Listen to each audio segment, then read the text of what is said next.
আরো প্রকট হলো ইন্ডিয়া জোটে ফাটল। সংসদে হই হট্টগোল, বিজেপি কংগ্রেসকে একযোগে নিশানা করলো তৃণমূল কংগ্রেস। বিজেপি আর কংগ্রেস দুজনেই চাইছে হাউস না হোক, কখনো কংগ্রেস চাইছে আর কখনো বিজেপি চাইছে। মাঝখানে অন্য দলগুলোর অবস্থা স্যান্ডউইচ হওয়ার মতো। তার মধ্যে দিয়েও যতটুকু পারা যায় আমরা হাউস চালানোর পক্ষে এই বার্তা অন্তত মানুষের কাছে পৌঁছতে পারছি, যেটা আমাদের দরকার। বাংলার অনেক সমস্যা, বাংলা বেকারিত্ব নিয়ে বলবে, বাংলা মূল্যবৃদ্ধি নিয়ে বলবে, সার আমদানি নিয়ে বলবে, কিন্তু কোনো কিছুই বলার সুযোগ হচ্ছে না। বাংলার প্রাপ্য টাকা 100 দিনের কাজ কিচ্ছু হচ্ছে না। আমাদের আবাস যোজনা প্রকল্প টাকা দিচ্ছে, মনরেগা টাকা দিচ্ছে না, কিন্তু সরকার চুপ। প্রধানমন্ত্রী তো লোকসভায় আসার প্রয়োজনও বোধ করেন না। গোটা লোকসভার অধিবেশনে প্রথম দিন দুদিনই তার গতকালকে 30 সেকেন্ডের জন্য এসেছে। তৃণমূল কংগ্রেসে মল্লিকার্জুন খার্গেকে দেশের প্রধানমন্ত্রী হিসেবে তুলে ধরেছিলেন। এ সমস্ত কথা তৃণমূলের মুখে শোভা পায় না, কটাক্ষ করলেন বিজেপি সাংসদ শ্রমিক ভট্টাচার্য। এই তৃণমূল কংগ্রেসই তো মল্লিকার্জুন খার্গেকে দেশের ভবিষ্যতের প্রধানমন্ত্রী হিসেবে মানুষের সামনে তুলে ধরতে চেয়েছে। এই তৃণমূল কংগ্রেসই তো কংগ্রেসের সঙ্গে একই যোগে আজকে উপরাষ্ট্রপতির বিরুদ্ধে অনাস্থা প্রস্তাব নিয়ে আসে।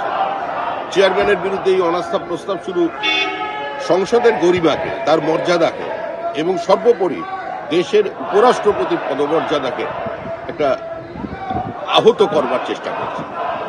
তো আজকে তাদের মুখে কি শোভা পায়, এর উত্তর কংগ্রেস দিতে পারবে যে আমার যেমন বেনি তেমনি রবে, চুল ভিজাবো না। আমি কংগ্রেসের সঙ্গে অনাস্থাতেও যাব, আবার বেরিয়ে এসে কংগ্রেসের বিরুদ্ধেও কথা বলবো। এটা তো চলতে পারে না। সারা বছর ধরে ওরা এই কথা বলে, নির্বাচন যখন আসে তখনও ওরা এই কথা বলে, কিন্তু তারপর ছুপকে ছুপকে রাত দিন আসু বাহানা ইয়াদ, স্বপ্ন স্বপ্নই থেকে যায়। গতকাল চট্টগ্রাম আদালতে গিয়েছিলেন 2রা জানুয়ারি চিন্ময় কৃষ্ণ দাসের যে জামিনের মামলায় শুনানি রয়েছে সেটা যাতে এগিয়ে আনা যায় তার আবেদন করতে, কিন্তু সেখানেও রীতিমতো মারধরের সম্মুখীন হতে হলো। প্রাণনাশের হুমকি পেয়েছিলেন। বাংলাদেশ পুলিশের সহায়তায় প্রাণে বাঁচেন তার আইনজীবী রবীন্দ্র ঘোষ, যদিও মার খেয়েও কিন্তু মনোবল এতটুকু ভাঙেনি তার। তিনি গতকাল ফের গিয়েছেন চট্টগ্রাম আদালতে এবং একেবারে সুপারের অনুমতি নিয়ে ওকালত নামা তিনি গ্রহণ করেছেন এবং আজ সেই একই আবেদন ফের তিনি করতে চলেছেন চট্টগ্রাম আদালতে, এমনটাই জানিয়েছেন আইনজীবী।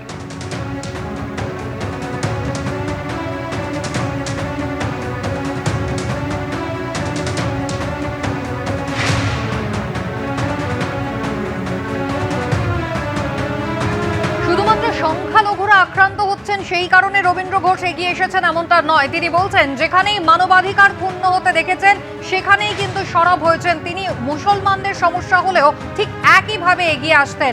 10টি এমন মামলা তিনি লড়েছেন যেখানে মুসলমান ধর্মাবলম্বীরা ক্ষতিগ্রস্ত হয়েছিলেন। কি বলছেন রবীন্দ্র ঘোষ দেখুন। আজকে যদি এটা মুসলমানদের সমস্যা হতো আমি কিন্তু এগিয়ে আসতাম। 10টি ঘটনা আমি তদন্ত করেছি, সবগুলো মুসলমান। ওদের অধিকার ক্ষুণ্ণ হয়ে যাচ্ছে সেই অবস্থা তাদেরকে উদ্ধার করেছি। একটা দুইটা ঘটনা নয়, রাজশাহী, দিনাজপুর, রংপুর, নীলফামারী, ঠাকুরগাঁও, কক্সবাজার এবং আরো অনেক ডিস্ট্রিক্টে করেছি। এটা আমাদের মনের থেকে করি। মানুষের অধিকারের প্রশ্নে আমরা সর্ব জায়গায় বিচরণ করি। ইন্ডিয়াতে যে মাইনরিটি আছে মুসলমান অনেক আমার বন্ধু মানুষ আছে, তারা তাদের অধিকার দেখে। আমরাও এখানে যারা হিন্দু, আদিবাসী, বুদ্ধিস্ট, খ্রিস্টান বাস করে তাদের জন্য আমরা সেই অধিকারের চেষ্টা করি, অধিকার প্রতিষ্ঠার চেষ্টা করি। কিন্তু এই কথা তো কেউ বলতে পারে না, আপনাকে ক্ষমা চাইতে হবে। আমরা দেশটা স্বাধীন করেছিলাম 71-এ, মূল্যবোধটা রাখতে হবে। আমরা দেশের ক্ষতি হোক আমরা কোনো কালে চাইব না। For the protection of the rights of the people of the country we want solidarity among the people of the country as a whole. এটা আমাদের মূল কথা। রবীন্দ্র ঘোষকে ধন্যবাদ জানিয়েছেন কলকাতা ইসকনের ভাইস প্রেসিডেন্ট রাধারমন দাস। তো রবীন্দ্র ঘোষকে আমি ধন্যবাদ জানাই যে এত অপোজিশন, এত রিস্ক নিয়েও উনি ওনার হয়ে ওখানে লড়ার জন্য কোর্টে উনি উপস্থিত হয়েছেন।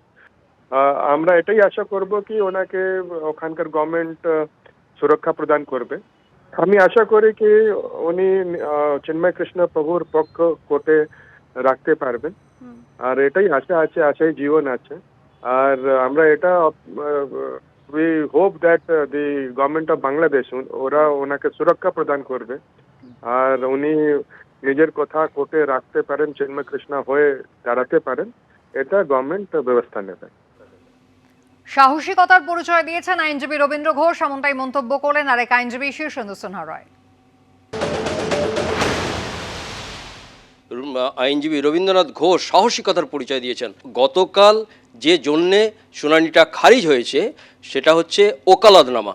ওকালতনামা আমাদের কোনো ক্লায়েন্ট বা মক্কেলকে যে পাওয়ার দেয়, সেই পাওয়ারের জন্য সেই আইনজীবী তার মক্কেলের হয়ে দাঁড়াতে পারেন।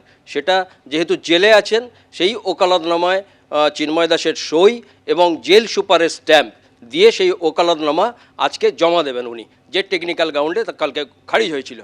সেই শুনানিটা যেহেতু 2রা জানুয়ারি বিনা বিচারে তিনি জেলে আছেন, সেটা অবশ্যই স্ট্রং হলো।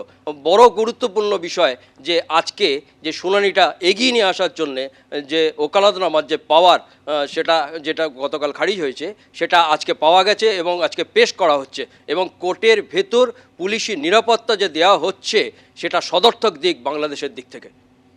বিএসএফ এর প্রাক্তন ডিআইজি সমীর মিত্রর সঙ্গে কথা বলেছিলাম আমরা, তিনি কি বললেন দেখুন। রবীন্দ্র ঘোষ যিনি সত্যি শিরদাঁড়া সোজা করে বিভিন্ন প্রতিরোধের বিপক্ষে যেয়ে, যেমন ফিজিক্যাল টর্চার, মেন্টাল হ্যারাসমেন্ট, তাকে ভিক্টিমাইজ করা, আমি তাকে স্যালুট জানাচ্ছি এখান থেকে। আইনজীবী এই প্রথম শুনলাম যে তাকে জোর করে ইয়ে করা হচ্ছে, যে না তাকে যেতে দেওয়া হবে না, তাকে মারধর করা হচ্ছে। দ্বিতীয়ত, এটা কোর্টের দায়িত্ব যে কোনো তথাকথিত মানে যে কোনো গণতন্ত্র হোক বা তথাকথিত গণতন্ত্র হোক যেটা বাংলাদেশে রয়েছে, তাহলে এখানে যেটা দরকার যে এই যে আইনজীবী তামা নিয়ে যখন তিনি কোর্টে আসবেন, সেই সময় তাকে টোটাল প্রোটেকশন দেওয়ার দায়িত্ব এই রাষ্ট্রে, আর কারণ নয়। কেননা বিচারের বাণী যেন প্রহসন নয় ওঠে, যেন বিচারের বাণী যেন কেঁদে না ওঠে, তাকে একটা সুযোগ দেওয়া হোক।